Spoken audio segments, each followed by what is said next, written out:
MSP सहित कई मांगों को लेकर पंजाब और हरियाणा के शंभू बॉर्डर पर डटे किसान आज फिर दिल्ली मार्च करेंगे। किसान नेता सरवण सिंह पंधेर ने कहा, विरोध प्रदर्शन 370वें दिन में प्रवेश कर गया है और 101 किसानों का हमारा तीसरा जत्था 12 बजे तक दिल्ली के लिए रवाना होगा। पूरा देश इस विरोध प्रदर्शन से जुड़ा हुआ है, लेकिन हमारे प्रधानमंत्री इसे दूरी बनाए हुए हैं और केंद्रीय कृषि मंत्री इस बारे में कुछ नहीं कह रहे हैं।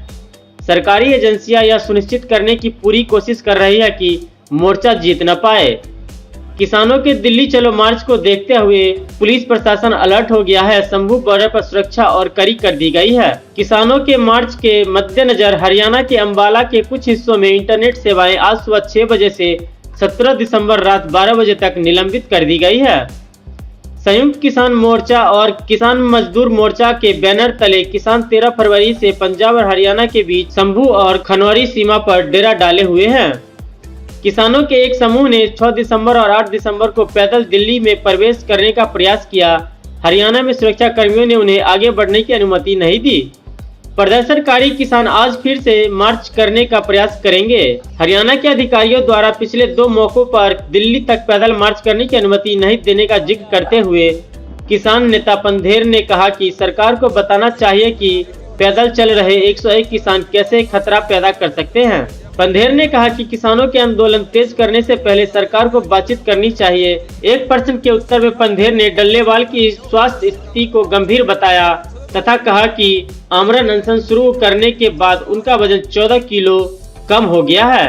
उन्होंने कहा, हम शांतिपूर्ण तरीके से अपना विरोध प्रदर्शन जारी रखेंगे। आइए जानते हैं किसान नेता पंधेर सिंह ने क्या कहा। देखिए, पूरे देश हित में देश के किसान मजदूर के लिए कारपोरेट हमारी खेती मंडी को खत्म ना कर दें और किसान की पैदावार उसकी उपज का उन्हें खरीद का गारंटी कानून मिले। खेतिहर मजदूर को 200 दिन नरेगा और अन्य मांगों को लेकर आंदोलन 307वें दिन में पहुंच चुका है और अमर अनशन इस समय 19वें दिन में पहुंच चुका है।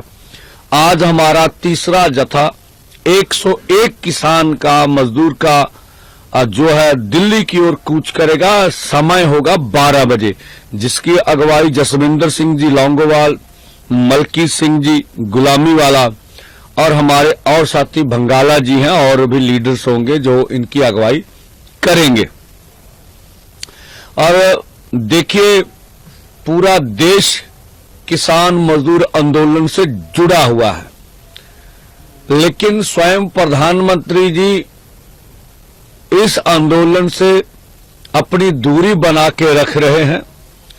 हमारे कृषि मंत्री जब प्रेस उनको घेर के सवाल करती है, कुछ इनके ऊपर बोल भी नहीं रहे हैं। और जिस तरह के भाजपा के एमपी बयानबाजी कर रहे हैं, वो समुदायों में फूट डालने वाली है। और सरकार की एजेंसियां पूरे जोर शोर पर लगी हुई हैं। पंजाबियों में 2.5 करोड़ हरियाणा वासियों में ये बात पुट करने पे लगी हुई है कि पंजाब हरियाणा मिल भी जाए पूरे का पूरा तो भी मोर्चा जीता नहीं जा सकता। देखिए, मैं कहता हूं 3 करोड़ आवाम बहुत बड़ी बात होती है और ये 2.5 करोड़ हराने के लोग, ये 5.5 करोड़ लोगों को मैं आह्वान करना चाहता हूं।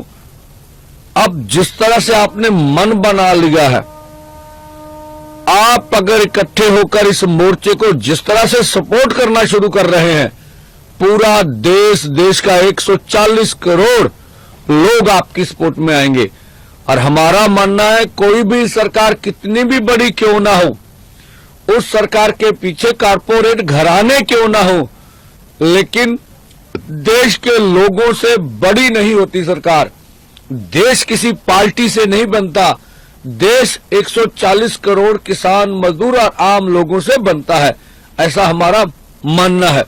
और आज आप देखेंगे मोदी सरकार की ये चाल लगातार इसके ऊपर से पर्दा हटाते रहेंगे कि 101 आदमी देश के अमन कानून लॉ एंड ऑर्डर के लिए जो पैदल चल रहा है वो किस तरह से खतरा साबित हो सकता है। जिसको जवाब देने में भारत सरकार नाकाम है। क्या प्रस्ताव आया है किसी भी तरीके के जो एडमिनिस्ट्रेशन है उनके तरफ से, चाहे वो पंजाब के गवर्नर हो या फिर केंद्रीय मंत्री हो या कोई भी हो, या हरियाणा गवर्नमेंट की तरफ से? हाँ, देखिए, हमने कल कटारिया जी का जो पंजाब हरियाणा के गवर्नर है उनका बयान हमने प्रचार माध्यमों में सुना था कि उन्होंने गृह मंत्री से बात की है। उनका दावा था एक चैनल के ऊपर, बड़ा चैनल है पंजाब का, कि गृह मंत्री जी कहते हैं बुलाइए किसान नेताओं को, बैठेंगे, बात समझेंगे, चाय पिएंगे। ये हमने गवर्नर जी का बयान सुना। देखिए, जो परिस्थितियां हैं, चाय चुए तो हमसे सूझती नहीं। जो भी प्रस्ताव की बात कर रहे हैं, उन्हें कोई भी केंद्र वार्ता शुरू करता, उसके लिए निज़म है, चिट्ठी लिखे, कौन सा स्थान होगा, कौन सी डेट होगी, चाय हम ले जाएंगे अपनी ओर से, किसान चाय लेके जाएंगे, पिला देंगे इधर से। तो अगर वार्ता शुरू होगी तो ये अच्छी बात है। अभी हमें नहीं लगता कि केंद्र वार्ता के लिए तैयार है। राकेश टिकैत भी 10 महीने कल खनौरी बॉर्डर पे आए और अपना समर्थन दिया और साथ में ये भी कहा कि हम आगे बातचीत करेंगे, सभी संगठन एकत्रित हो, हम ऐसा प्रयास करेंगे।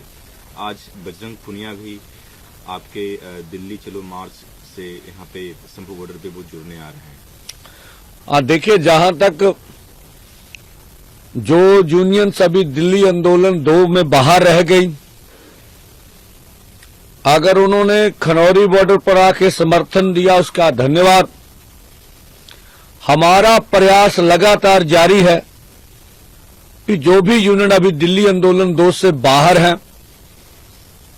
उनका सहयोग लिया जाए, उनको नाल लेके चला जाए, ये अच्छी बात होगी। और जो भी कोई और भी आ रहा, मुझे उसके बारे में तो कोई जानकारी नहीं है।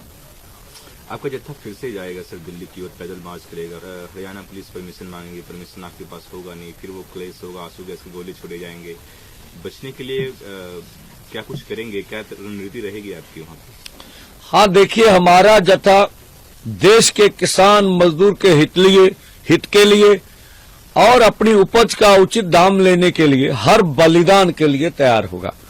सरकार हमारे ऊपर प्रहार करेगी, वार करेगी, जहरीली गैसें डालेंगी, ऐसा हमें मालूम है। हमारा जत्था बेशक दीवार के पार ना चला जाए, लेकिन हमारी बात पूरे भारत के खेत खलिहानों में हर मां बहन के पास दुनिया में जा रही है। यही हमारा मनोरथ है, अपनी मांगों को मनवाने का एक पीसफुली डेमोक्रेटिक वे है जो हमने चुना हुआ है।